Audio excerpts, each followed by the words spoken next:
Thanks for joining us again, Michael. You'd be very, very pleased at this decision, something you perhaps thought was beyond us, a decision we'd missed in the previous couple of decades.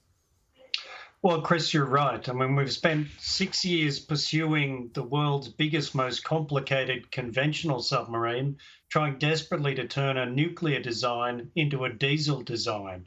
So I'm glad that that has ended. I wish it hadn't taken us 6 years, and I wish we hadn't done this to what should be a deeper strategic partnership with the French to get there. But as far as a real lift to deterrent capability, this is a really symbolic, important step, not just by Australia, but by America and the UK.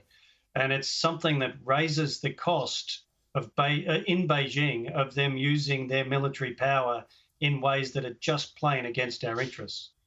Yeah, look, it would have been brilliant if we'd gone down this path 10 years ago, as you say, and missed out on all that diversion. But better to correct it now. And obviously, the reason that the government and all three governments have been prepared to revisit this is because the growing concern about China's behaviour.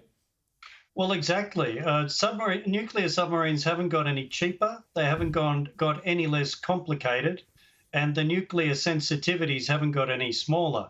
What has changed is the security environment that makes this weapon make sense.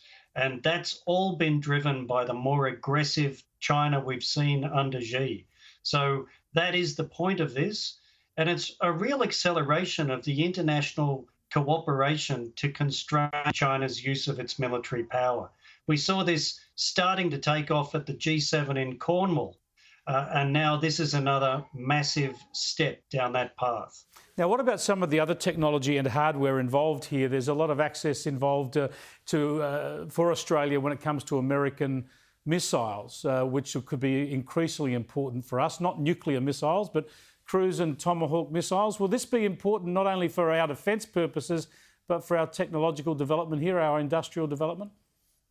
Yes, indeed. The Tomahawk anti-ship missile will be able to be launched by our air warfare destroyers that we've already got now. They'll fit right into those vertical launch systems. So we don't have to wait for this submarine to have that great new longer range anti-ship strike capability, which is the kind of offensive power our military lack now. And the faster we can get that into the inventory, the better.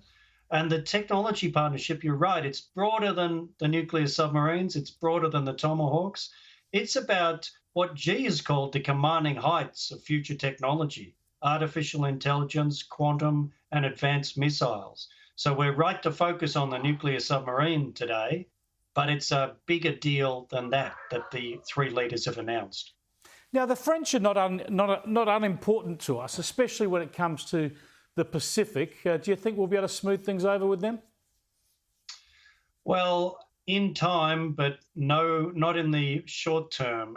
We've already seen out of the French government a statement that this shows why Europe must build its own autonomy because it can't rely on other partners.